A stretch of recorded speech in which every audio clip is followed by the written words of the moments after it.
Hello folks, this is Sula once again. You're watching the preview video for Game 3 of Civ4 AI Survivor. This is going to be Season 5, Game number 3.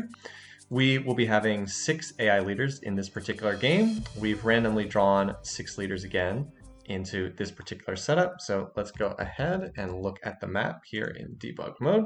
All right, so we have one of our typical Pangea setups for this particular map. 6 AIs, 3 in the north, 3 in the south.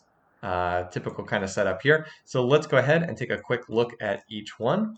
Down here in the southwest, our pool 1 leader, one of the 2 seeded leaders in this particular round, is Julius Caesar. Has had a lot of success in past seasons, always through the conquest route. This is not an economic leader, but Caesar expands very well with his imperialistic trait, and then he relies on his praetorians to conquer people.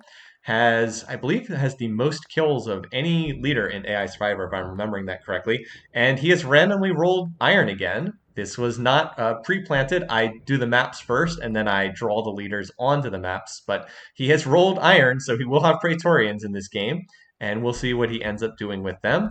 Now, our other seeded leader in this game has been successful via a completely separate route. That is Gandhi of India. Gandhi is the single most peaceful leader in Civ4. He is hyper-pacifistic, almost never starts a war, and rarely builds units. But what he does do is he pumps out culture in a ridiculous way. He has won most of his victories via cultural victory in the past, and I believe he's won 3 different times by culture, if I'm remembering correctly. So he's also done well, but on a completely different route than some of the other leaders. Gandhi's also drawn a lot of other peaceful leaders in this game, other high peace weight leaders.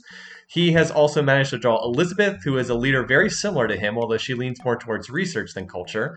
Got those great economic traits, financial, philosophical, and has drawn a start here on the river with lots of food. Should be able to toss down lots of cottages here. Also has drawn Hammurabi, another peaceful leader. He leans a bit more towards wonder building, but also does not declare a lot of wars, pretty pacifistic, another high peace weight leader.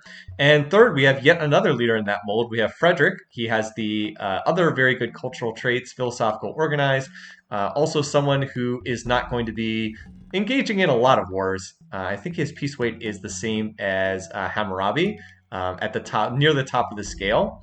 The only other leader who's pretty militaristic is our final one in this game, Suleiman of the Ottomans. He's not like super aggressive in the Montezuma or Shaka mold, but he's certainly a lot more militaristic than Frederick and Elizabeth and Hammurabi, and especially Gandhi. Also has rolled kind of a killer starting position here, like Caesar, so we'll see what they're able to make do with that. But basically 4 peaceful leaders and 2 militaristic leaders.